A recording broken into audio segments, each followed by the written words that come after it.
Bueno, pues estamos aquí con Anabel Hernández, la periodista renombrada que acaba de publicar el nuevo libro, El Traidor, el diario secreto del Hijo del Mayo, y pues vamos a tratar de conversar aquí algunos temas de Sí, esta obra que a mí me parece particularmente relevante por la manera en que reescribe prácticamente la sí, historia del narcotráfico en México como la conocíamos. Había como muchos huecos de estos sí. grandes personajes que habían permanecido durante décadas en la sombra y que precisamente revelas y sacas a la luz con este libro. Sí. Platícanos un poquito de qué va el libro.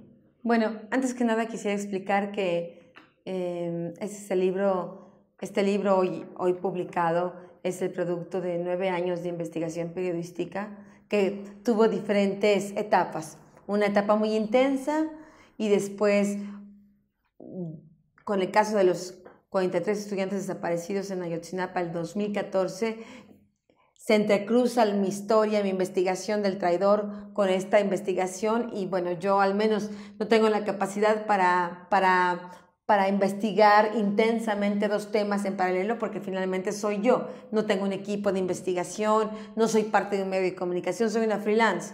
Entonces yo en su momento di mayor prioridad a investigar más el tema de los estudiantes y después continuar con la investigación del traidor, que es un libro que nació en 2011, en enero de 2011, un mes después de que publiqué el libro de Los Señores del Narco. Y bueno, este libro, debo decir que incluso para mí, que pienso haber entendido algo del cártel de Sinaloa y algo de los carteles de la droga, toda la información que fui acumulando después de Los Señores del Narco me hizo tener como que yo misma necesitar un tiempo de reflexión, porque hay cosas tan insólitas que contaba el diario de Vicente Zambada Niebla, el Hijo del Mayo, que solo el tiempo podía darles la razón, ¿sabes? Entonces, este libro es el resultado de 9 años de investigación periodística, como estaba diciendo, y el contenido está hecho en base a un diario personal, un diario íntimo que cualquier persona puede hacer en su casa, pero que Vicente Zambada Niebla hizo en la intimidad de su celda, al menos desde 2010, cuando estaba aún detenido en el penal de Almoloya de Juárez, en el Estado de México, hasta 2013-2014, cuando ya está extraditado en Estados Unidos y está en una vorágine, en una dinámica de, por un lado, que el gobierno de Estados Unidos cumpla un contrato, un acuerdo que según Vicentillo existía de protección al cártel de Sinaloa a cambio de que el cártel diera información de sus principales enemigos, al menos en los últimos 9 años. Estamos hablando de que supuestamente, de acuerdo a Vicentillo, el cártel habría estado colaborando con la DEA de 2001 hasta ese momento, que era 2011. Y después, en esta dinámica, el Vicentillo estaba tratando de que el gobierno de Estados Unidos cumpliera con su acuerdo, y en este contexto es que Vicentillo escribe el diario, y en este contexto es que Vicentillo se dibuja a sí mismo de esta manera. Yo sé que para algunas personas, incluso en Culiacán, he tenido algunos mensajes, la gente está como un poco, pero ¿qué significa esta portada? La periodista está editorializando, la periodista está juzgando, la periodista está ridiculizando. No, yo nunca ha sido mi actitud, ni lo será, ridiculizar a ningún, ni siquiera narcotraficante, sino trato de ridiculizar a los políticos que son muy corruptos en México, mucho menos a un narcotraficante, porque finalmente son seres humanos, la justicia, un juez los llamará a cuentas. Este documento, esta portada, es un documento histórico porque es el autorretrato que hace Vicente Zambada Niebla, el hijo del Ismael El Mayo Zambada, el narcotraficante más importante en México en los últimos 50 años. Esta es la manera en que se veía a sí mismo, al menos en este momento histórico del que estoy hablando. Y es que de alguna manera en las primeras páginas del libro, pues lo retratas como alguien que ya nació inmerso en toda esta locura, como si no hubiera tenido muchas posibilidades de escoger otro tipo de destino. ¿Tú cómo lo percibes? Sí y no, porque la gente lo descubrirá a lo largo de las páginas, como hay momentos en que este muchacho, que evidentemente nace ya cuando su padre comienza a ser narcotraficante desde la época de los 70s. Este muchacho nace en 1975, ya cuando su padre ya era un capo en el cártel de Sinaloa. Pero a lo largo de todo este tiempo, es decir, de 1975 a 2015, este muchacho tiene muchas opciones a lo largo del tiempo y lucha entre su repudio a los negocios ilegales de su padre y entre el amor a su padre. Y es un muchacho que de todas maneras tiene un margen de libre albedrío donde tiene que tomar decisiones, y cuando las toma siempre son a favor del padre. Se convierte en asesino, se convierte en narcotraficante, se convierte en delator, se convierte en un operador muy importante del cártel de Sinaloa en algunos episodios, y de acuerdo a lo que él mismo dice, a la dinámica que él describe, a la dinámica que existía en el cártel de Sinaloa, de acuerdo a lo que él describe, en algunos episodios incluso es mucho más importante él, Vicentillo, que el propio Joaquín Guzmán lo era. Ok. Y platícanos un poco de cómo fue que te contactó el abogado de Vicentillo luego de publicar Los Señores del Narco.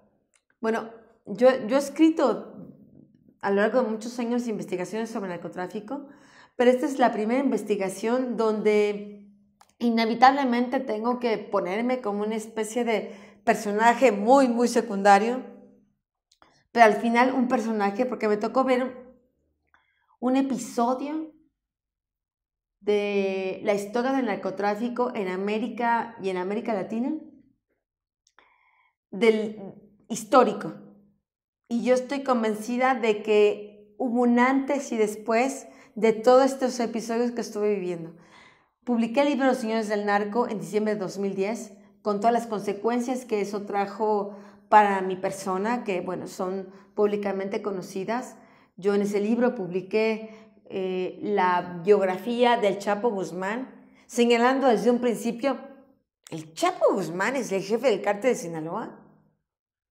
Si el Chapo Guzmán es el jefe del cártel de Sinaloa, yo ya no sé cómo el cártel de Sinaloa pues es este imperio transnacional tan importante, porque el Chapo apenas sabía leer y escribir. Quienes conocían al Chapo, a quienes yo entrevisté de 2005 a 2010, decían, pues es un hombre muy folclórico, es un hombre que no sabe ni leer, escribir, que incluso si le quiere escribir una carta a un amante, tiene que pedirle a alguien que lo ayude, ¿no? Es un hombre muy indisciplinado, es un hombre que se droga, es un hombre que abusa sexualmente de mujeres. No daba el perfil de disciplina, de mentalidad, de perspectiva, de capacidad de ver el negocio a futuro del narcotráfico como para haberse convertido en un narcotraficante tan importante. Incluso yo desde Los Señores del Narco decía, el Chapo no puede ser, el Chapo es un mito creado por el propio gobierno de México, de Estados Unidos, para encubrir otras cosas. Después de que yo publico ese libro, en enero de 2011, yo doy una entrevista telefónica a una estación de radio de Chicago en habla hispana, porque en Chicago, como todos saben, hay una comunidad mexicana muy potente y muy amplia. Cuando yo estaba dando esta entrevista, había alguien recluido en una celda de esta sección totalmente de aislamiento, de máxima seguridad del Metropolitan Correctional Center de Chicago, que estaba escuchando esa entrevista. Y esa persona era Vicente Zambada Niebla, que ya había estado extraditado a Estados Unidos. Él había sido detenido en 2009 en medio de la guerra entre el Chapo, Mayo y los Beltrán Leiva. El gobierno de Felipe Calderón dirá, yo lo detuve, tan no soy corrupto que yo lo detuve. No es verdad. Así como algunos Beltrán Leiva fueron detenidos en el sexenio de Felipe Calderón y otras gentes del cártel de Sinaloa fueron detenidos, todas estas detenciones fueron en base a la guerra interna, porque el gobierno estaba dividido, unos que trabajaban para el el Mayo, el Chapo y otros que trabajaban para Arturo Beltrán Leiva. En ese contexto es detenido Vicente Zambada Niebla. Él mismo firma su extradición fast track y ya en 2010 estaba en Estados Unidos. Él escucha mi entrevista en radio y le pide al abogado Fernando Gagiola que me contacte. El abogado llama a la estación de radio, de la estación de radio me llaman a mí, me dicen, oiga, pues se comunicó un abogado pues que dijo que era un abogado de narcos, que tenía cosas que decirle. Y yo la verdad ya tenía una larga experiencia, tal vez hago mal en decirlo, pero cuando este tipo de gente me llama, habitualmente acudo porque ya había tenido experiencias previas de que no son mentiras, no son trampas, sino realmente es gente que quiere hablar. Me reúno con el abogado Gagiola ahí en Chicago y él me cuenta una historia increíble. Él me dice, estoy aquí enviado por Vicente Zambada Niebla.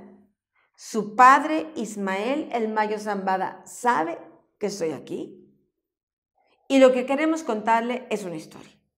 Queremos contarle que el cártel tenía un acuerdo, supuestamente con el gobierno de Estados Unidos, que mi cliente ha hecho honor a ese acuerdo, ha dado mi cliente, su padre y el Chapo y otros del cártel han nutrido, han dado un montón de información a lo largo de 9 años a la DEA y ahora la DEA dice que no, que el acuerdo no existe.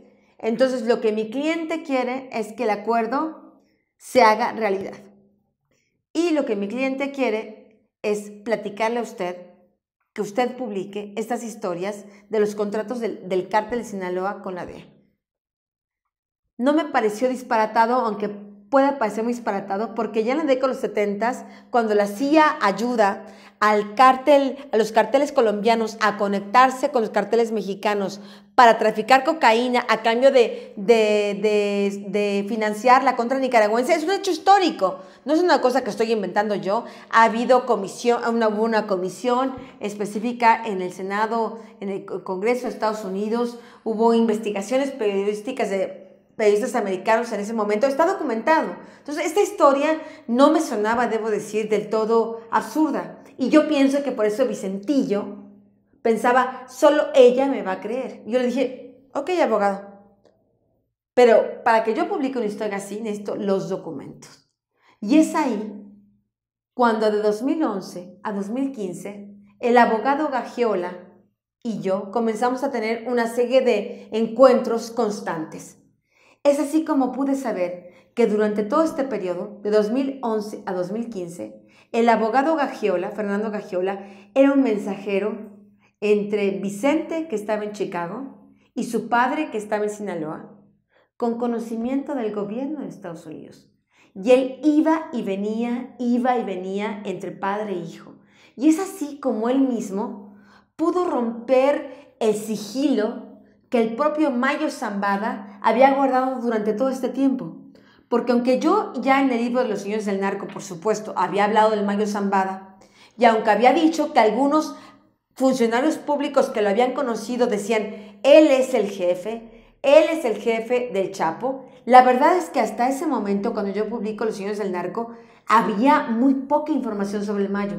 Y la que había era muy extraña, porque, por ejemplo, en las fichas de inteligencia del gobierno de México decían que tenía 5 actas de nacimiento, había diversas fechas de nacimiento, o sea, ni siquiera se sabía ni cuándo había nacido, ni qué edad tenía.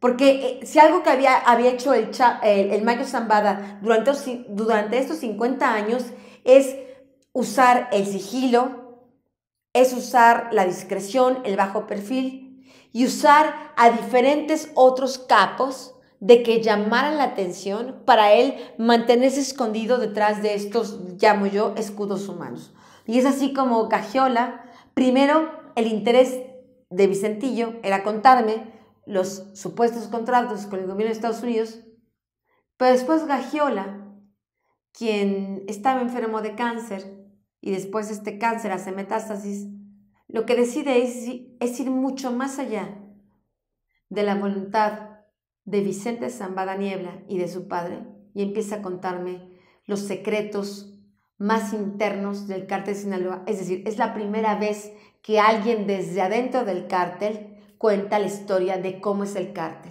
Y el abogado me entrega los diarios, los escritos, manuscritos que el propio Vicente Zambada había escrito durante un largo periodo de tiempo. ¿Y qué fue lo que te impactó más de esa información que recibiste y en qué momento te das cuenta de que, o te cae la certeza de que el Mayo Zambada era el líder del cártel de Sinaloa, y después cuando recibes toda esta información pues desde las entrañas del cártel, ¿qué fue lo que te saltó más? Normalmente cuando se hace una investigación como la que estás haciendo, hay un dato que es como la pieza central de todo el rompecabezas. Bueno, en primer lugar, era insólito, no había existido en la historia reciente del narcotráfico que el hijo de un capo, cuando el capo estaba en el poder, no es como ahora el hijo del Pablo Escobar Gaviria, que platica de su padre, ya que su padre está muerto, ya que pasó todo el episodio. Estamos hablando de un hijo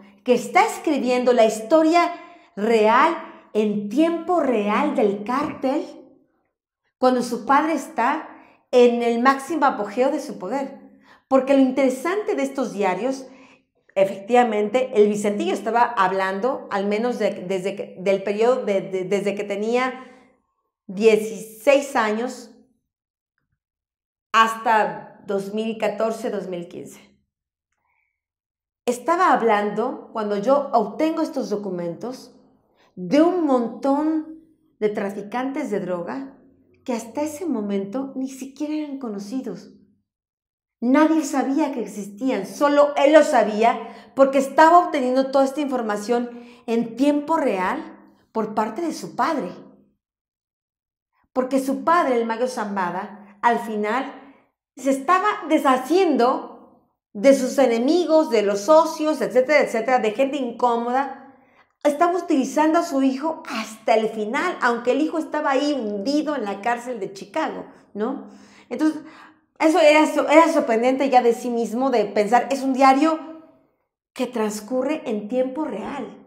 Y debo decir, a veces me daba miedo decir, Dios santo, ¿no? Y si yo publicara el nombre de uno de estos narcotraficantes que nadie conoce, el abogado me pidió que no podía publicar nada de esa información del diario, de esa información que él estaba dando en tiempo real de cómo se estaba manejando la droga, hasta que el abogado muriera, porque evidentemente si alguien sabía que él me estaba dando esta información, pues seguramente hubiera habido represalias muy grandes. Por otro lado, me llamó la atención, me sorprendió un montón de datos del Mayo Zambada que yo jamás hubiera imaginado, porque pude ver como mucha de esta historia que las autoridades o tal vez el propio Mayo han filtrado que no corresponden a la realidad. Es decir, cuál es el origen del cártel de Sinaloa, quién es realmente el Mayo Zambada, cómo empieza en el mundo de las drogas, etcétera, etcétera. Y por otro lado, por supuesto, está la historia de Vicente Zambada Niebla como hijo de este capo, que la gente lo juzgará. Pero es una historia difícil que por una parte parece casi un muchacho secuestrado por la propia dinámica de su familia, y por otro lado es un asesino, y por otro lado es, no sé cómo decirlo, sin decirlo demasiado fuerte, lo diré de esta manera, una especie de Joker a la mexicana, donde él mismo se ríe de su propia desgracia, donde está escribiendo, por ejemplo, cómo policías federales lo humillan, lo sobajan, lo golpean, lo hacen desnudarse, le revisan cada orificio del cuerpo, mientras está la transferencia de la cárcel de Almoloya a Nuevo Laredo, poco antes de su extradición. Y él, después de todas esas vejaciones, escribe ja, ja, ja, está de su puño y letra el ja, ja, ja, que a uno lo deja un poco con escalofríos de pensar quién es esta persona y qué es esta persona. Ok. Y tú comentabas que parte de estos encuentros que tuviste con Gaxiola contaban con el conocimiento del gobierno de Estados Unidos. ¿Cómo te das cuenta de...? No, lo que yo estoy diciendo es que no, Gagiola quería que nadie supiera, nadie debía saber de nuestros encuentros. Okay. Gagiola tenía encuentros con el Mayo Zambada, con el conocimiento del gobierno de Estados Unidos. Incluso hay una llamada telefónica. Que cuando Vicente finalmente firma su extradición y llévenme, porque él pensaba, me harán válido el acuerdo, no tendré problemas legales, ¿no? Estaré tranquilo. Y pues los americanos dicen, nosotros, tú y yo acuerdos, eso no existe, ¿no? En ese momento, el gobierno de Estados Unidos le dice a Vicentillo, ok, llámale a tu padre por teléfono y dile que hacemos un trueque. Tu padre te quiere mucho, dile a tu padre que él se entregue y nosotros te liberamos. Y gracias a Gagiola se hace ese enlace telefónico. Alguien va, le dice al Mayo, oiga, su hijo le va a llamar, hay esta llamada insólita ante las autoridades del gobierno americano y pues no sé exactamente el diálogo, pero el hecho es que el Mayo pues nos entregó y dejó que el hijo estuviera ahí tantos años en la prisión. Pero no, a eso me refiero con que era el gobierno de Estados Unidos quien sabía de estos encuentros. Por ejemplo, el Gagiola, por ejemplo, iba a recoger información del Mayo de dónde está el chino Anthrax. Vicentillo ya no podía saberlo, porque ya estaba en prisión. Y Chino Anthrax fue detenido en 2011, 2012, si no me equivoco. No, perdón, un poquito después, pero bueno, en este periodo, porque en mayo es quien le dice al Chapo, quien le dice a Vicente, pues el Chino Anthrax va a estar en este lugar a esta hora, pues porque era su jefe, era el único que podía saberlo. Entonces, de alguna manera, se podría decir que el gobierno de Estados Unidos tuvo un acuerdo con el mismo Mayo Zambada. De una u otra manera, sí. Porque al final, ¿qué es lo que sí logra Gagiola? Y cuando yo vi esta movida, realmente es como estar en medio. Tú estás en medio, que así me encontré yo, de un juego de ajedrez. Que por un lado estaba el cártel de Sinaloa y por otro lado estaba el gobierno de Estados Unidos. Cuando el abogado me dijo, ellos tienen un acuerdo con nosotros y tienen que cumplir, yo dije, pues ¿cómo? ¿Cómo un cártel va a poder arrodillar a la potencia más grande del mundo, ¿no? Y el gobierno de Estados Unidos, por supuesto, en un inicio dijo, no, eso es mentira, porque todo esto se dirimió en mis notas, pero también se dirimió en los expedientes que estaban ahí internos en el juzgado de Chicago, en Illinois. Y finalmente, a la DEA no le queda más de otra más que empezar a presentarle al juez un montón de contratos firmados entre el abogado de Mayo y Chapo con la DEA, colaborando, etc. Después me encuentro con cartas que escribía este abogado que era el intermediario, Humberto Loya Castro, que están en el libro, donde él dice, pues sí, el Mayo, Chapo me daban información, yo la llevaba a la DEA con esa información arrestaba enemigos y después algunos funcionarios de la DEA me daban información de operativos y yo se los daba a Chapo y Mayo para que no los detuvieran. Estamos hablando de un juego muy complicado. El punto es que el hijo del Mayo y el Mayo se salieron con la suya en el sentido de Vicentillo nunca fue a juicio. Si hubiera ido a juicio, le hubiera tocado una sentencia de por vida más 30 o 40 o 50 años como se la dieron al Chapo Guzmán. Para mi sorpresa, cuando yo empecé a publicar estos artículos, se bloquea el juicio y nunca hay juicio. Vicentillo nunca fue a juicio porque al final las dos partes dijeron, a ninguno nos conviene que todas estas cosas incómodas se ventilen, así que llegamos a un acuerdo. Yo gobierno, te respeto el acuerdo siempre y cuando tú me sigas dando información. Y es así como Gagiola es el mensajero, va con Mayo, ahora este narco va a estar en tal lugar, en tal parte, a tal hora. Gagiola va con Vicentillo se lo dice al gobierno de Estados Unidos. Y es así como entre 2012, 13, 14, empezaron a haber un montón de detenciones que el gobierno de Estados Unidos decía, somos nosotros que somos muy eficaces, o el gobierno de Calderón, o ya de Enrique Peña Nieto, pero todo era por traiciones que había habido dentro del cártel contra sus enemigos y personajes incómodos, porque llama la atención que realmente Vicentillo nunca dio información realmente incómoda contra su padre. Tan es así que hasta el día de hoy el Mayo Zambada sigue siendo el líder del cártel de Sinaloa. Ya el Chapo Guzmán está refundido en la cárcel y él sigue siendo el jefe de jefes. Y que de alguna manera es curioso cómo se hizo todo un espectáculo mediático con la captura del Chapo Guzmán, con la extradición a Estados Unidos, todo el juicio del Chapo Guzmán, y un par de meses después de que concluye el juicio del siglo, como se le llamó en los medios, etcétera, etcétera, pues en una pequeña nota por ahí sale ya el acuerdo de la sentencia de Vicentillo, que era el personaje central. Claro. Entonces, de alguna manera, ¿tú ves que se haya construido una cortina de humo por parte del gobierno de Estados Unidos para ocultar lo otro? Debo decir, y ahí lo escribo en el prólogo del libro, en el capítulo 0, que es la explicación, el contexto de cómo entender el libro. A mí los abogados de Chapo Guzmán me buscaron, pienso, en noviembre de 2018. Y querían una cita conmigo porque querían que yo les compartiera información sobre todo el tema de Vicentillo. En muchas de las reuniones que Gagiola tuvo con el Mayo, ahí estuvo el Chapo Guzmán. Por eso pienso, intuyo, no lo sé, que los abogados del Chapo al final de cuentas sabían que yo tenía información que hasta ese momento era secreta, que no se había publicado. O tal vez lo sabían o lo intuían a través de algunos reportajes que sí publiqué de esos supuestos convenios entre la DEA y el cártel de Sinaloa. El punto es que me contactan y me dicen, pues queremos esa información. Yo, la verdad, el encuentro entre los abogados del Chapo y yo nunca ocurrió, nunca se concretó.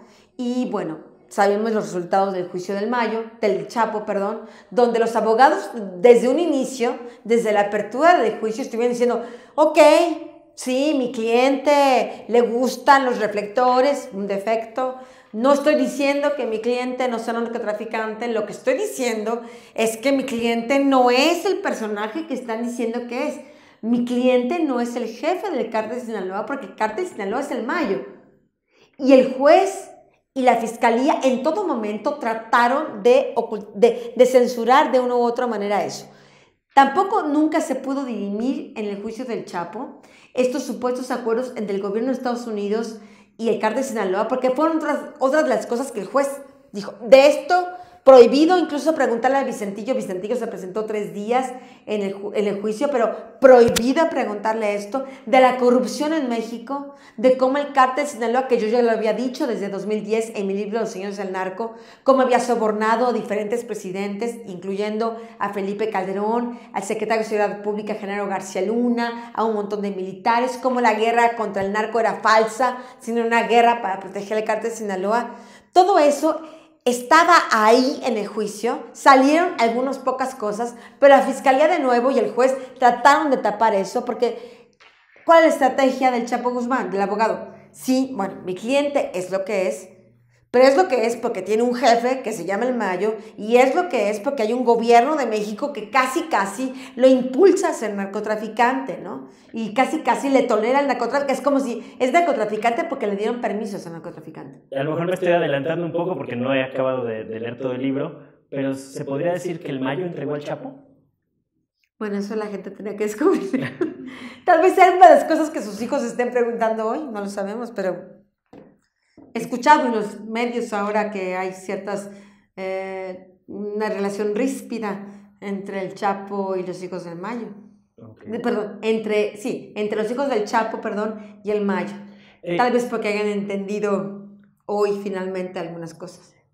¿Tú cómo percibes, después de tantos años de haberte adentrado en las entrañas del narcotráfico, el papel que ha jugado Estados Unidos? Porque de alguna manera siempre están las agencias de inteligencia de Estados Unidos de alguna manera presentes en este asunto.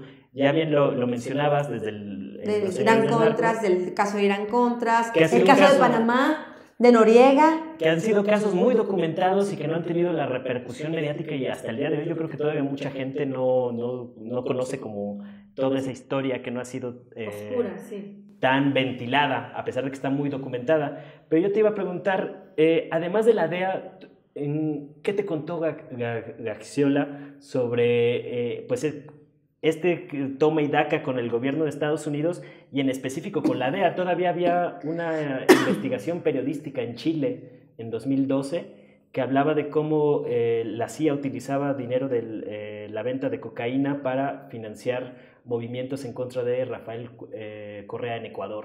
Digamos que esta historia de los aparatos de inteligencia pareciera muy lejana, que ocurrió ya en los 80s, pero hay todavía documentos de que, y testimonios de que todavía están ocurriendo ese tipo de operaciones clandestinas o encubiertas. ¿Hablaste de algo de esto con el abogado? La verdad es que el abogado, más que hablar, me dio documentos que están en el libro donde hablan de esta relación. Lo cierto es, y eso es un hecho, que el cártel de Sinaloa dio información al gobierno de Estados Unidos que permitió la captura de un montón de narcotraficantes, claro, enemigos en su momento, de Mayo y Chapo, y después hasta el propio Chapo terminó ahí entre la bola que fueron detenidos. Lo que es un hecho es que el único ganador de todos estos arrestos hasta el día de hoy es el Mayo Zambada. Y lo que es un hecho es que a lo largo de estos 18 años, el único cártel que ha estado fortalecido realmente es el cártel de Sinaloa. Algunos cárteles han perdido mucho poder, como el cártel de los Zetas, como el Arellano Félix. Otros están emergiendo, como el cártel Jalisco Nueva Generación. Pero el único que está ahí, estable, constante, a lo largo de 50 años, es Ismael el Mayo Zambada. Ok. ¿Tú cómo interpretas este asunto? Porque a mí todavía me queda un poco como un dejo de duda. Se hablaba mucho primero los grandes capos, Caro Quintero, el rey, el príncipe del narcotráfico, y como que pasan los años y va cambiando la estafeta de este líder del narcotráfico en México, con lo que revelas ahora, pues de alguna manera hablas del jefe de jefes. Ese es el punto. De Vicente Zambada. Ese es el punto. Hemos visto caer en estos últimos 50 años, incluso Amado Carrillo Fuentes, su hermano, la familia de Michoacana, el cártel de los Valencia, Nacho Coronel, el Chapo Guzmán, Vicente Carrillo Fuentes, el hermano de Amado, tantos otros, y el único que tiene capacidad de mantenerse en pie es el Mayo Zambada. Y me parece que cuando uno lea el libro del traidor podrá entender por qué. El Mayo Zambada está, después de 50 años, está totalmente fusionado con la política y el poder mexicano. Está totalmente con los partidos políticos, con las instituciones, está totalmente fundido. Ya no es difícil hoy por hoy poder distinguir dónde termina una mano del Mayo y dónde comienza el brazo del Estado. El Mayo Zambada, y lo dice su hijo, pues tenía tal poder desde hacía tanto tiempo que, por ejemplo, lo manda a desayunar a Los Pinos en 1998. Estaba de presidente de la República Ernesto Zedillo. Y lo manda para dirimir algunas cosas, incomodidades que el gobierno estaba causando a su familia, y lo manda. Y con ese Vicentillo llegué a Los Pinos, pues yo no sé qué capo, yo no sé si el Chapo mandaría con tanta confianza, bueno, ahora no sé, tal vez también igual, con mucha confianza, pero yo no sé en qué momento mandaría un capo con tanta confianza a sus hijos, ve y desayuna en Los Pinos y arregla los asuntos familiares. Bueno, llega Vicente Zambada Niebla, lo escribe en su diario y dice, llego y está la Guardia Presidencial, el Estado Mayor Presidencial, pues saludándome, ¿no? Abriéndome paso, dándome la bienvenida.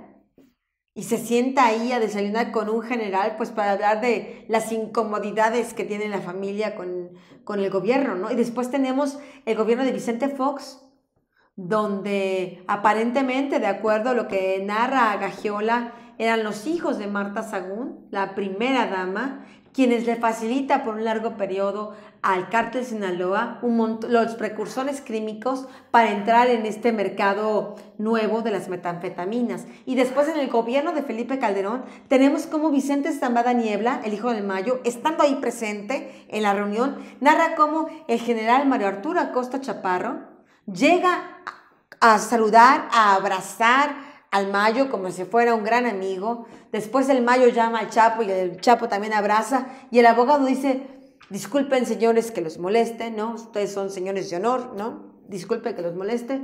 Vengo en nombre del presidente a pedirle un favor al Mayo Zambada.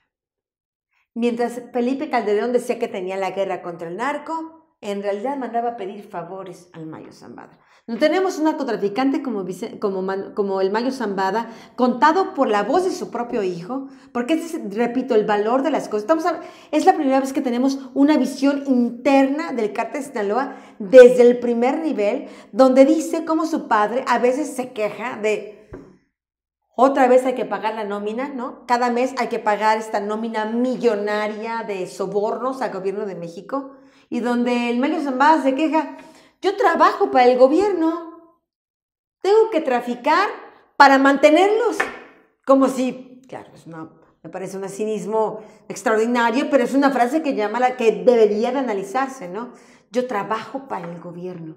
¿Y hasta qué punto se podría decir que también los mismos cárteles de la droga han funcionado como chivos expiatorios de un negocio todavía más grande? Porque de alguna manera me estaba encontrando notas ya de algunos años, de 2009, cuando el director de la Oficina de Naciones Unidas para la Droga y el Delito, el italiano Antonio María Costa, incluso señalaba que el dinero del narcotráfico había rescatado a los grandes bancos de Estados Unidos de la crisis financiera de 2008, algo que a mí me parece pues desproporcionado. ¿Cómo es que un grupo de rancheros sinaloenses que empezaron a tener una carrera criminal destacada hayan logrado una cosa de esas dimensiones sin que haya otros actores que a lo mejor todavía no estamos viendo, no han salido completamente a la luz? Ese es uno de los puntos fundamentales que me reveló Fernando Gagiola.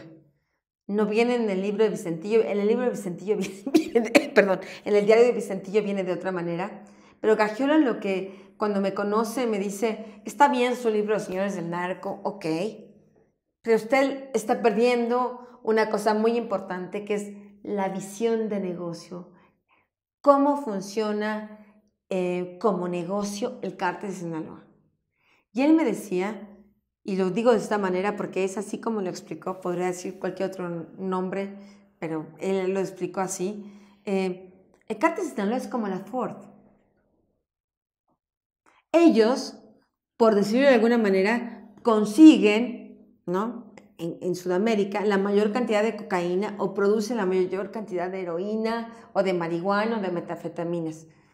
Pero no es que ellos van a ir a Alemania y van a poner a su puestito para vender esto.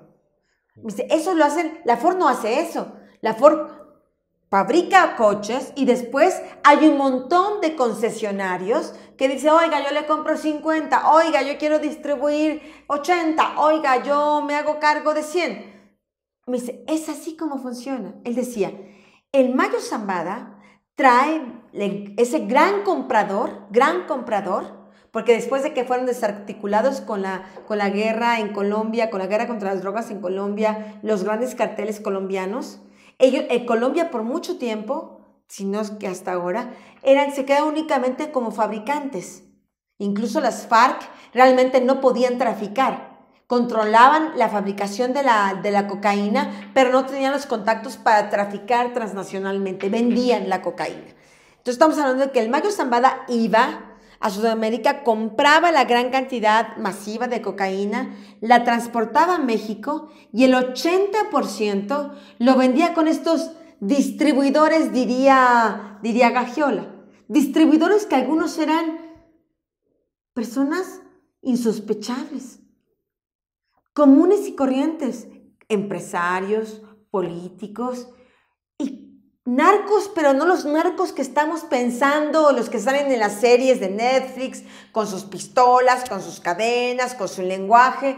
Estamos hablando de gente muy normal que en el anonimato le compra al Mayo el 80% de la mercancía y la distribuye.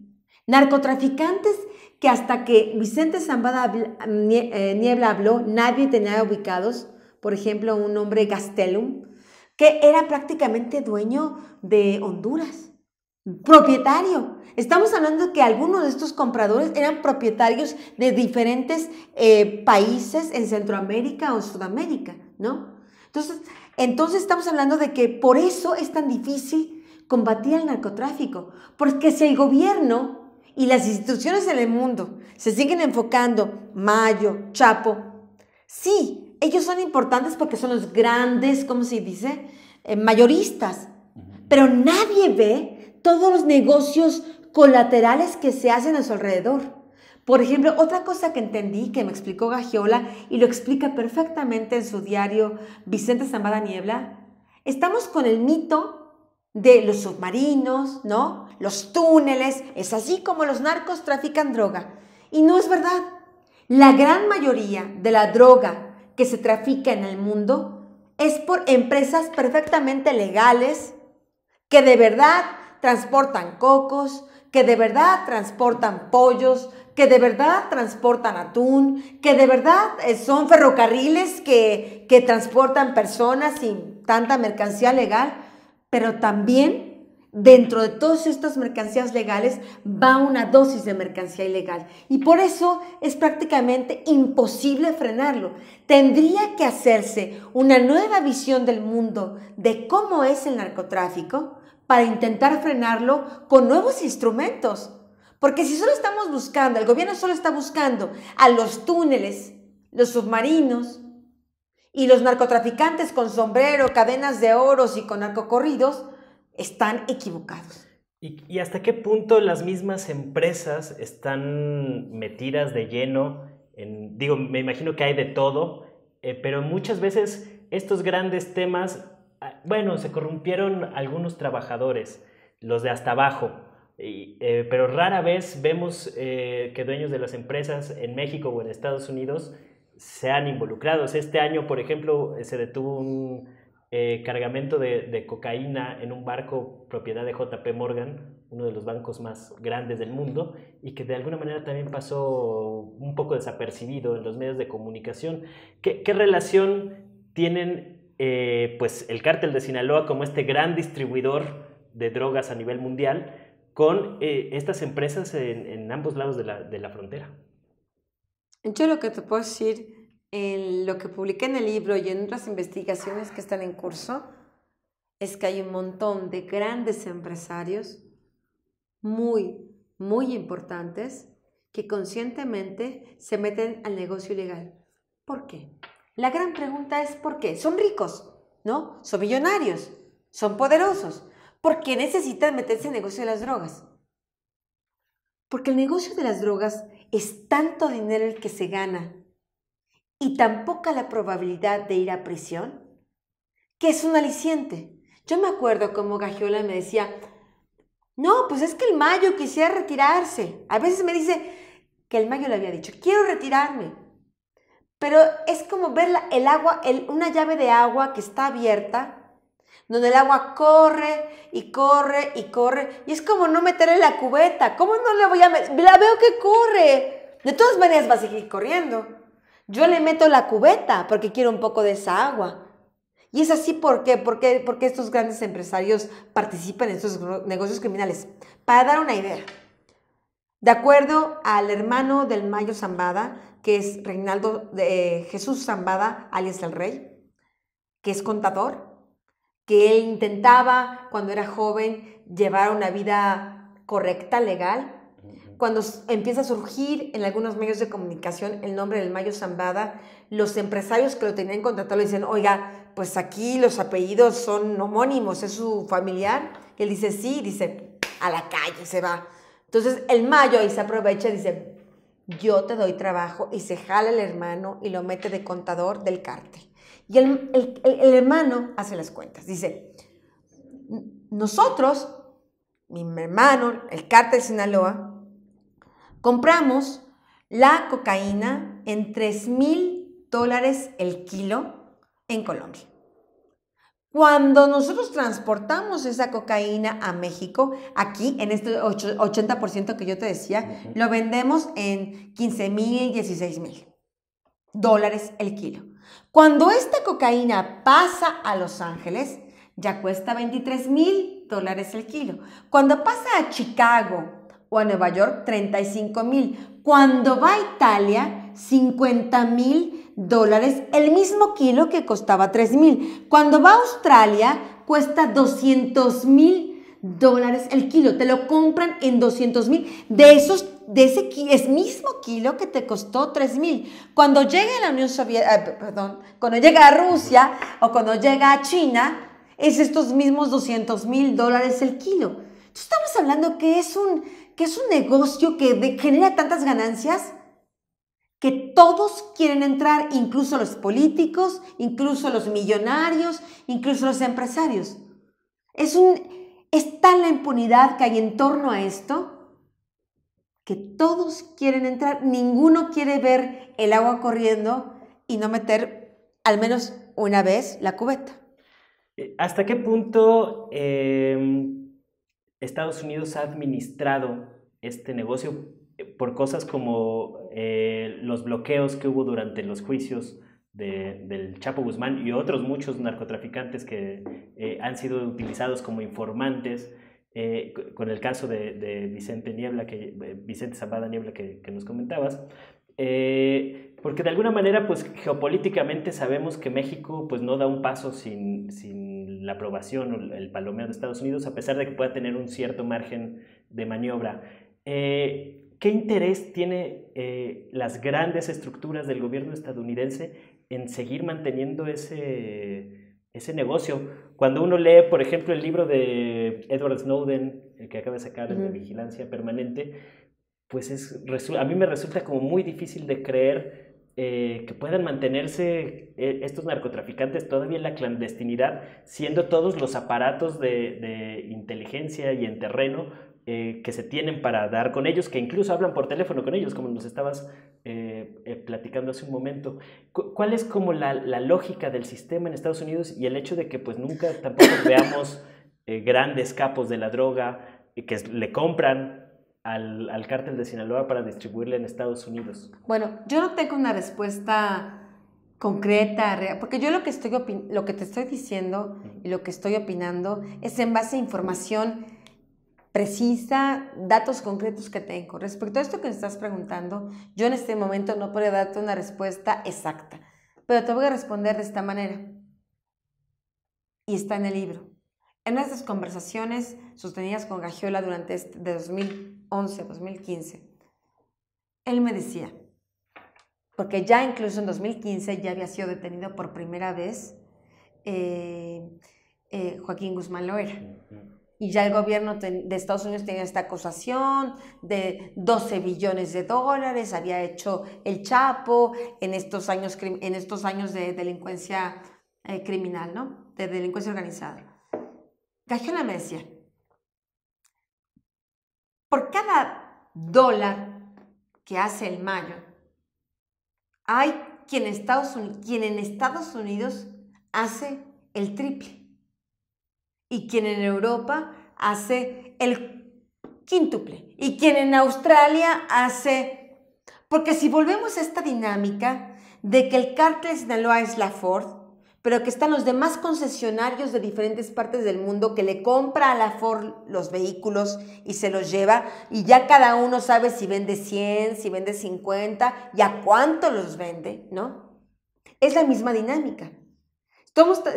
Estamos hablando que el problema es que el cártel de Sinaloa ha generado de una u otra manera a través de estos concesionarios, si los queremos meternos en esta dinámica de explicación, ganancias millonarias, que yo no tengo la menor duda de que sí, en muchos países son parte, estas ganancias millonarias de la ilegalidad, a través de empresas legales, forman parte de la economía, ¿no?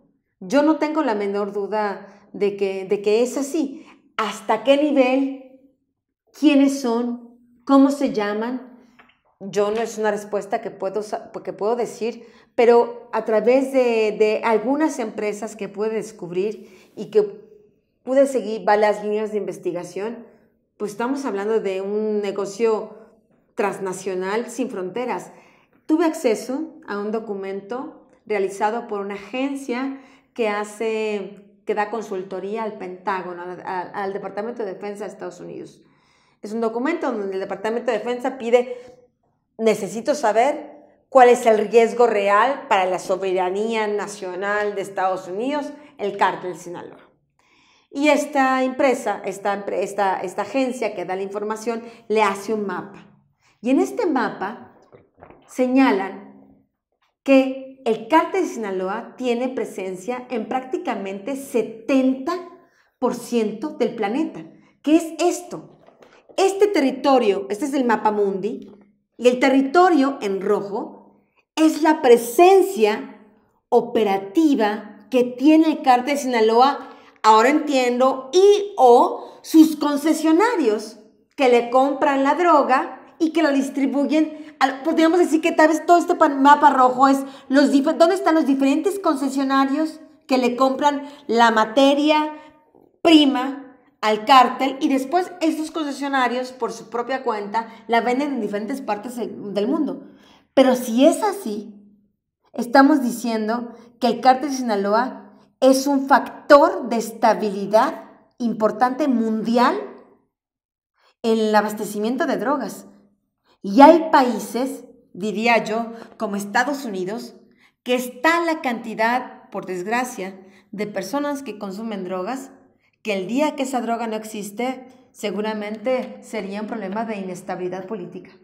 ¿Cuál es tu lectura de los hechos de Culiacán, que vimos sobre este enfrentamiento entre algunas fuerzas federales, el mismo cártel de Sinaloa, con este intento tan extraño de primero capturar a Ovidio Guzmán y liberarlo horas después, siendo que desde el 13 de septiembre hubo dos hechos un poco inusuales, como fue la reunión que sostuvo el director interino de la DEA con el gobernador de Sinaloa, y que ese mismo día, curiosamente, el gobierno de Estados Unidos le solicita a México la captura y la extradición de Ovidio Guzmán. Bueno, yo debo decir que la orden de arresto de Ovidio Guzmán estaba desde el año pasado. No es una orden de arresto... Pero digamos que se reactivó, dicho por el secretario de la Defensa Nacional, Luis Crescencio Sandoval, a partir del 13 de septiembre. Ya. Yo no le veo una lectura inmediata a estas reuniones con la detención de Ovidio Guzmán López, porque es cotidiano este tipo de encuentros entre agentes del gobierno de Estados Unidos antidrogas con diferentes partes del gobierno de México. La verdad es que en mi conocimiento esta reunión en particular no llama la atención. Yo lo que vi ese día es un operativo muy similar al que vimos en Mazatlán en 2014 cuando detienen al Chapo Guzmán, o al que vimos en 2009 cuando intentan detener a Arturo Beltrán Leiva y hay esta balacera y Arturo Beltrán Leiva muere. Es decir, es el típico prototipo de operativo muy cerrado, muy sigiloso, con un grupo de élite del ejército o de la marina, generalmente impulsado por alguna agencia del gobierno de Estados Unidos, que hace un operativo. De acuerdo a mi conocimiento, este tipo de operativos tiene que ser así, sigiloso. Muchas veces el propio secretario de Defensa no lo sabe y el presidente tampoco. La idea es que muy pocos lo sepan y tiene que ser justamente un equipo muy pequeño. Si tú ves cuántos elementos detuvieron al Chapo en Mazatlán, te sorprenderías. Muy pocos, porque son operaciones quirúrgicas. No me queda la menor duda de que sí estaba el gobierno americano atrás de esto. No sé si está coligado a aquella reunión o no. Lo que sí sé es que sí había mano americana en este operativo que fue exitoso. Fue exitoso. Nadie podrá decir que no fue exitoso. Lo espiaron, lo esperaron, porque se supone que esta casa donde llegó Ovidio era de una pareja sentimental. Eso significa que no es que estábamos pasando por ahí, ¡ay, lo vimos entrar! Y no. Esto te habla de tareas de inteligencia que puede tardar meses para estar esperando cuando, ahora viene, todo el tiempo. El operativo fue exitoso. Lo que pasó después es lo que es rarísimo. Rarísimo. Yo lo que te puedo comentar es que yo intenté reconstruir un poco esta historia. Sobre todo es, ¿quiénes fueron los primeros que empezaron a filtrar que había habido la detención de Ovidio? No fue el gobierno de México, fueron los medios de comunicación. La información que yo tuve es que un elemento de inteligencia del ejército llamó a algunos periodistas con quienes tenía esta relación de fuente de información periodista y les dijo, por favor, publica ahorita que el ejército detuvo a Ovidio Guzmán Loera. Oiga, pero pues no tenemos ninguno, publíquelo ahorita, es importante. Y es así como empieza a filtrarse esta información y empieza a crecer la nota de manera insospechada. Y después empiezan a filtrarse estas fotografías. Perdón, las fotografías solo pudo haberlas filtrado algún militar o algún funcionario mexicano o americano que estaba ahí. ¿Con qué propósito? Con el propósito de que no hubiera alguien más que se le ocurriera, no, esto nunca pasó, libéralo, alguna negociación por debajo de la mesa. Después, las cosas llegaron a estar tan calientes que este mismo militar le llama a periodistas y les dice, di que te equivocaste, di que no era Ovidio, di que es una confusión. Y porque le dijeron, se va a hablar de los dos hermanos, Guzmán, etcétera. Y le dijeron, perdóname, pero ya están las fotos de Ovidio filtradas, ya no podemos desdecirnos porque ya está la nota. Y es así cuando después nos enteramos que hay un supuesto combate, porque los hijos del Chapo sacaron a su ejército a las calles de Culiacán, había muchas vidas humanas en peligro, y con este pretexto el gobierno deja ir a Ovidio Guzmán Loera. Y en unas circunstancias también que el mismo gobierno no ha explicado por qué habían mencionado en un primer momento que se trataba de un operativo de rutina. Inmediatamente al día siguiente cambian la versión y la quieren ir ajustando, cuando eso pues da a pensar muchas cosas, incluso que pues había una estrategia de contención de daños o que estaban tratando de negociar en otros términos o, por lo que comentas, pues incluso desconcertados de qué es lo que estaba pasando. Sobre esto puedo decir dos hechos, independientemente de las especulaciones. Son dos hechos concretos. Los hijos del Chapo Guzmán no tenían la capacidad operativa para tomar toda la ciudad y poner en riesgo vidas humanas, que llegara a ser tal masacre que el gobierno dijera, mejor lo libero, número uno. Número dos, todo Culiacán, dentro y fuera de la ciudad, está monitoreado por cámaras de seguridad que controla el C4, las 24 horas del día. Si realmente hubiera habido ese peligro de tantas vidas humanas, ante este cuestionamiento de la credibilidad del gobierno, yo creo que era para que el gobierno hubiera dicho, este es el C4, estas son todas las... Miren cuántas personas estaban en peligro, miren cuántos sicarios, porque hasta ahora lo que hemos visto son algunos videos de Facebook de algunas balaceras donde nunca vemos quién es el objetivo. Vemos personas bajo tierra disparando, pero nunca vemos a quién le disparan. Nunca hemos visto a qué le disparan. Entonces, a mí me parece, yo veo en este escenario, en esto, al menos hasta ahora, la información concreta, hechos simplemente concretos que hemos visto, yo veo muy artificial todo este asunto de la liberación de Ovidio. Y porque de alguna manera es todo ese operativo y toda la narrativa oficial pues va montada en el mito de el Chapo Guzmán como el líder del cártel de Sinaloa, el gran rey de los capos, etcétera, etcétera. Los hijos ya no tienen ese poder. O sea, cuando el Chapo, desde que el Chapo cae en 2016, es decir, por tercera ocasión arrestado, ahí empieza su declive. Es ahí donde realmente comienza su declive, porque después de que sus hijos y Dámaso López Núñez, alias el licenciado, su brazo derecho, él entiende, de verdad es el fin del Chapo, es el fin del jefe, ahora yo me tomo posesión del imperio, del parte del imperio que tenía el Chapo. Y es ahí cuando empieza una guerra intestina entre Dámaso López Núñez y los hijos del Chapo. Es ahí cuando ocurre el secuestro en el bar de Vallarta.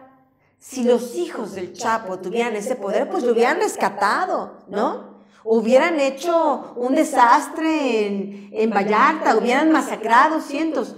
Eso no lo vimos porque estos narco-juniors, muchachos, no tienen ningún poder por sí mismos.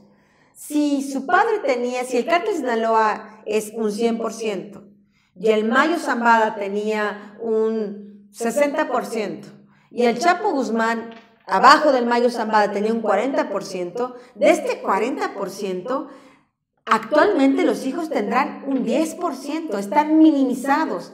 La gente, de acuerdo a la información que yo he tenido desde el 2016, no confían en ellos, porque son violentos, porque no cumplen, porque se roban mercancía, porque no pagan, no tienen buena fama y podrá sonar ridículo o absurdo, pero incluso en el mundo criminal se requiere alguien que te pueda cumplir la palabra de lo que te está diciendo, y eso no son los hijos del Chapo Guzmán. Por eso me parece todo esto muy artificial. ¿Y tú cómo explicas o sea, con todo este bagaje que ya tienes? Yo sé que es mucho entrar en el terreno de la especulación, pero ¿qué lectura le das? Y sobre todo el papel del Mayo Zambada en todo esto, porque de alguna manera en el libro mencionas que no se movía prácticamente un hilo, sino lo palomeaba de alguna manera el Mayo Zambada. El Mayo Zambada tiene ahí una frase que me da Gagiola de sus conversaciones con el Mayo. Dice: no tiene caso pelearse con el gobierno. Ellos siempre tendrán más balas. Por lo tanto, siempre es mejor comprarlos que pelearse con ellos. El Mayo Zambada jamás hubiera participado en un operativo como el que hubo en Culiacán. Si no lo hizo por su querido llamado hijo Vicente Zambada Niebla, no lo hizo por ninguno de sus hijos detenidos, no lo iba a hacer por los hijos ni por el Chapo Guzmán, que era su socio. No lo hubiera hecho. No es la filosofía de él. Por eso ha durado 50 años, porque en vez de confrontarse, siempre ha encontrado una negociación. Prefiere comprarlos, prefiere trabajar para ellos que enfrentarse con ellos. Ok. Y antes de concluir la entrevista, me gustaría platicar un poco sobre las consecuencias. Ya hemos visto de todos estos asuntos personales que has tenido para tu vida personal. ¿Cuál es este motor que te impulsa a seguir escribiendo de unas cosas tan peligrosas que no cualquier periodista, de hecho son muy pocos los que se atreven a llegar a estos niveles como a desnudar al líder del narcotráfico en México? ¿Qué es eso que te impulsa? Yo incluso en otra de las entrevistas que te escuchaba, mencionabas que mientras estabas escribiendo de repente te preguntabas: ¿por qué estoy haciendo esto? ¿Qué es eso que a final de cuentas hizo que saliera publicado el libro? Esa fuerza interior.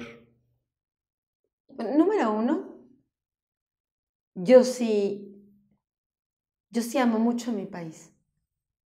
Sí lo amo. Sí haré cualquier cosa por intentar mejorar la circunstancia en la que estamos metidos. Yo no soy gobierno, no soy fiscal, no soy un policía, no soy un procurador. Soy una periodista. Y mi única aportación que puedo dar ante este marasma que estamos viviendo, este caos, este homicidio cotidiano de mexicanos, de niñas, de mujeres, de personas, es la información. Porque yo sí creo que el problema que tenemos hoy en día, y debo decir, no es un problema de México, es un problema mundial. Hay diversos gobiernos que ahora me han contratado para dar conferencias de qué es el cártel de Sinaloa en Brasil, en España, en Alemania, entre otros, donde, ¿qué es esto? Este virus nos llegó, no tenemos anticuerpos y ni siquiera no tenemos vacunas, no sabemos cómo, qué, tenemos que entender qué es para poder combatirlo. Y ese es el tema. Yo misma, porque el tema es que el narcotráfico en este momento en el mundo es la expresión más salvaje de la globalización. Casi a la par que la tecnología, ellos van recomponiéndose y reajustándose todos los días. Todos los días están viendo cómo hacen su negocio criminal mejor, de manera más impune, cómo ganan más dinero, cómo lo hacen más eficientes, como cualquier otra empresa, pero una empresa criminal global, donde el cártel Sinaloa igual se puede conectar con los que producen metanfetaminas en Holanda, ¿no? Con la 'Ndrangheta, que es una organización criminal italiana, que es una de las principales distribuidoras de cocaína en Europa, y que le compran al cártel Sinaloa y se la llevan para allá, invaden con esta mercancía ilegal Europa, ¿no? Como en España, ¿no? También algunas organizaciones de Turquía o italianas llegan ahí para reunirse, para tener encuentros, para recibir la mercancía que les llega de México, de Sudamérica. Estamos hablando de un mundo totalmente globalizado, donde los narcos, estos criminales, son capaces de dialogar así como tú y yo y ponerse de acuerdo todos los días, fijar sus reglas, fijar sus precios. Los únicos que no están en la misma mesa pensando qué vamos a hacer son los gobiernos del mundo. Y me parece, mi aspiración es, al menos, que este libro dé una nueva misión de cómo opera realmente el cártel de Sinaloa y cómo es esta estructura tan compleja, porque estamos hablando que un día puede ser un banquero y otro día puede ser un empresario y otro día un junior y otro día un narco como de los conocemos. Son tantos los perfiles de los jugadores que hasta este momento el mundo está fijado en uno porque es lo que dicen las series de televisión, es lo que dice el cliché. Yo lo que intento decir en este libro es, narcos pueden ser todos, porque está la impunidad que casi todos se sentirían estúpidos si no son narcos. Es una gran cantidad de personas que son insospechables, indetectables. Entonces, este libro es un planteamiento de, número uno, hay un capo de capos, que es el Mayo Zambada, que ha estado impune durante 50 años y esto no debería de continuar así. Un narcotraficante que hasta el día de hoy tiene empresas que tienen firmados contratos millonarios con el actual gobierno, que están vigentes hoy y que les siguen pagando. ¿Por qué? Estamos hablando de que es un narcotraficante que cuenta con permisos de la Secretaría de Comunicaciones y Transportes para tener su propia pista de aterrizaje. Bueno, tiene hasta los buques de Pemex para traficar droga. Es como si el Estado mexicano le da toda la infraestructura, dice, Chapo, mira, Mayo, aquí tienes todo, no te preocupes, tómate el país para hacer tu negocio. Y es lo que yo digo que esto debe determinar, por un lado. Y por otro lado, entender que el problema, México por sí mismo no lo va a solucionar, porque, repito, es un problema global. Pero al menos el gobierno de México sí puede encontrar verdaderas estrategias para acotar estos grupos criminales que ya han infectado el 70% del planeta. ¿A qué crees que se haya debido que las últimas dos administraciones de Felipe Calderón y un poco también con Enrique Peña Nieto, pues daba la impresión que la estrategia era tratar de beneficiar a un cártel o a organizaciones criminales muy concretas para tratar de erradicar a la competencia? Algunos expertos en temas de seguridad están poniendo ahora el ejemplo de La Laguna, de cómo se redujeron notablemente los índices de violencia en La Laguna, y a pesar de que hubo todo un proceso social, etcétera, etcétera, pues a final de cuentas ahí se explica porque se impuso un cártel sobre otro. ¿Tú ves que en el escenario próximo con este cambio, entre comillas, de estrategia de la nueva administración de López Obrador, se vaya a poder contener en este sexenio la violencia que sigue aumentando y que probablemente al final de este año vamos a estar en el nuevo récord del año más violento en la historia reciente del país? En este momento, evidentemente, yo no sé cuál es la estrategia, porque hasta este momento me parece que no es suficientemente clara. Lo que es cierto es que está fracasando. Sería muy peligroso, increíblemente ingenuo, pensar que negociando con estos criminales se llegará a la paz, porque es justamente negociando con estos criminales durante décadas, desde Echeverría, López Portillo, Miguel de la Madrid, Carlos Salinas de Gortari, Ernesto Zedillo, Vicente Fox, Felipe Calderón y Enrique Peña Nieto, por decir lo menos, negociaron con los carteles. Este es el resultado. Más de 100 muertos al día. No podemos perder de vista que estos 100 muertos al día es el resultado de esas negociaciones perversas, donde había, por supuesto, no solo la intención de controlar, sino un montón de portafolios con millones de dólares bajo la mesa. Entonces estamos hablando de que quien piense que la ilegalidad nos va a llevar a un mejor puerto se equivocan. En Italia, en la peor época de la mafia, de la Cosa Nostra, cuando hacían explotar bombas, cuando mataban a magistrados, había dos opciones. Una parte del Estado italiano fue a negociar con la mafia y decir, paz, amor y paz, por favor, ya no, dime qué quieres que hagamos, pero por favor ya no estés tirando bombas. Y otra parte del Estado dijo, la única opción que tenemos es hacer valer la ley y la justicia. Hoy, en Italia, esos que negociaban la paz, dime qué quieres con tal de no matar más personas, están en la cárcel.